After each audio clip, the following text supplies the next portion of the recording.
Hey guys, what's up? It's Carmela Maniac. Welcome to my channel.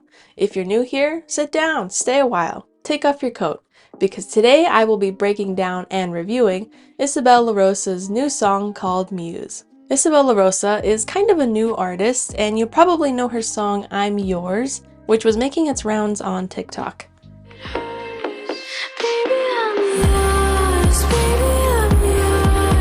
Isabel grew up around music and attended jazz clubs with her father.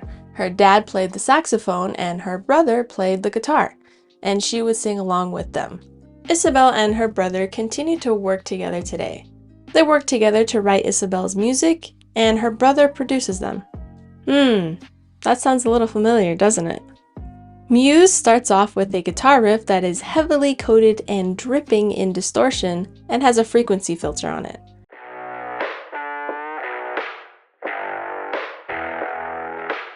The guitar is accompanied by a kick, a percussive clap, or an artificially generated rim shot. After 2 cycles of the guitar's riff melody, the frequency filter is removed, and Isabel starts singing.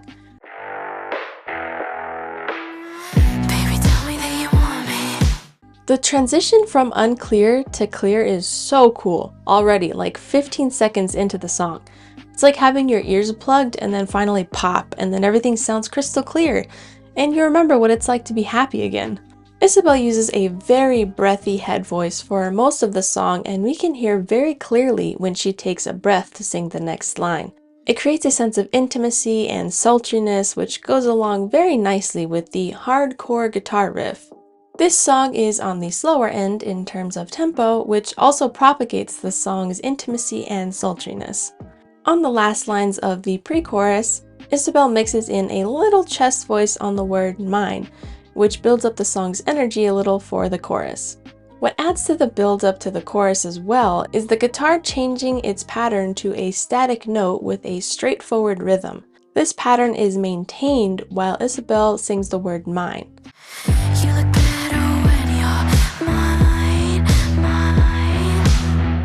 Then the pattern changes to a higher note that is held constantly and doesn't have any breaks in sound, kind of like a pad when Isabel sings Wanna Be Your.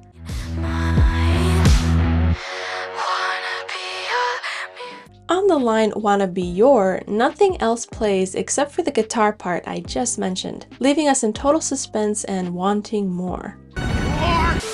The words Wanna Be Your also has the same frequency filter on it that the guitar had in the beginning. This thematic continuation has the same effect as the beginning.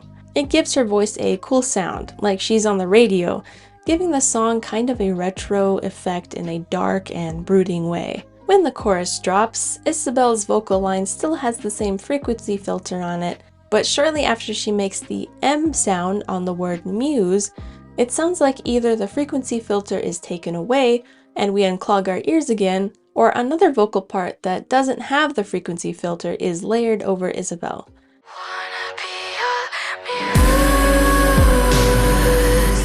On the word Muse, the chorus drops and multiple instrument parts come in. A more chill and cleaner guitar part takes the place of the distorted one from the beginning and is made of simple chord strums that land on every other beat.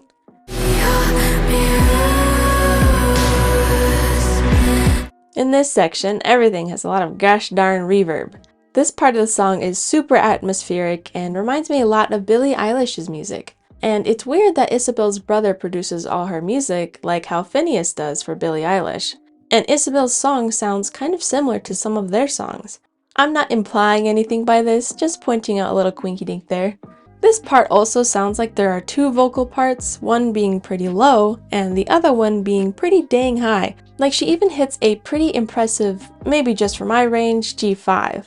But also, I mean, she is singing in her head voice, which doesn't exactly cancel out how impressive it is, but it does factor into it.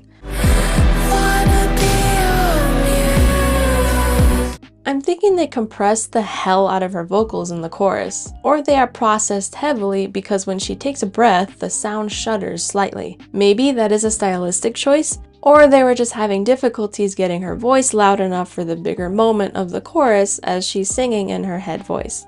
Regardless, I think they did a good job of making the chorus sound big and atmospheric.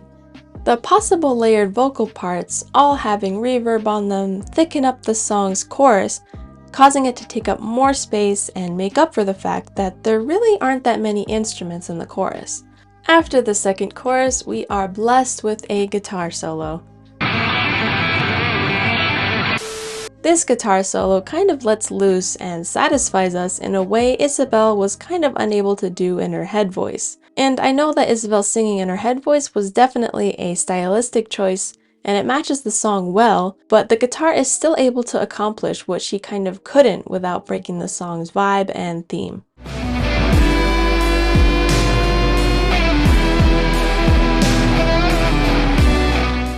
I kind of found myself wanting to clench my teeth in satisfaction at the angriness and strength of the guitar solo, which provokes strong emotion and shapes the song into its full and true potential. That was a mouthful, wasn't it? The guitar solo ends on the same G5 note that Isabel sings in the chorus, and on the guitar's ending note, Isabel sings along an octave lower.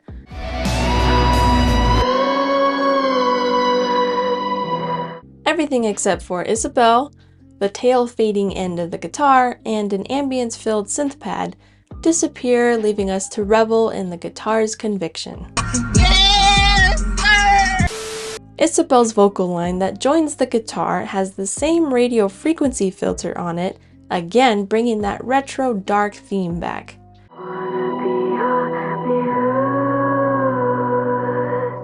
Then, when Isabel sings "Let Me Be Your," the frequency filter is removed and she is singing by herself with no instruments accompanying her. Let me be your truth. Halfway through the word truth, all the chorus instruments come back in, creating the last expansively atmospheric moment.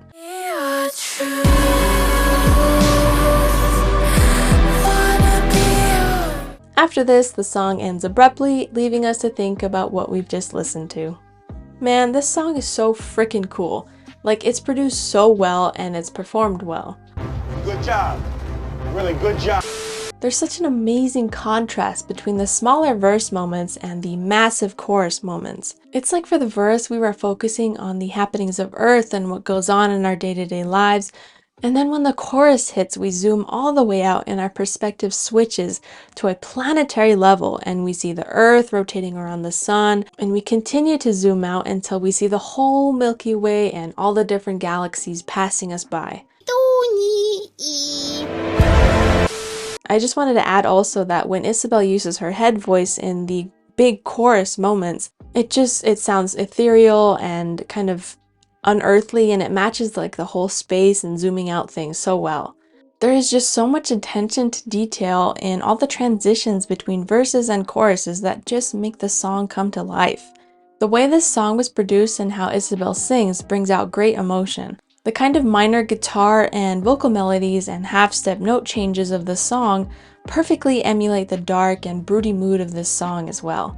And some may say that the beginning is cringy and it's trying too hard to be cool and hardcore, but I couldn't care less.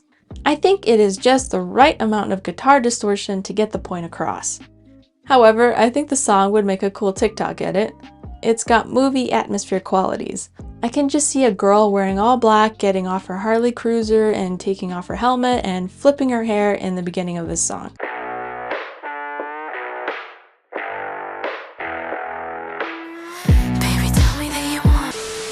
All in all, great song, and I don't care if it's cringy.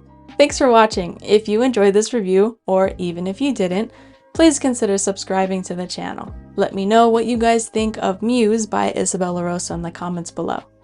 Keep listening, and I'll talk to you guys later.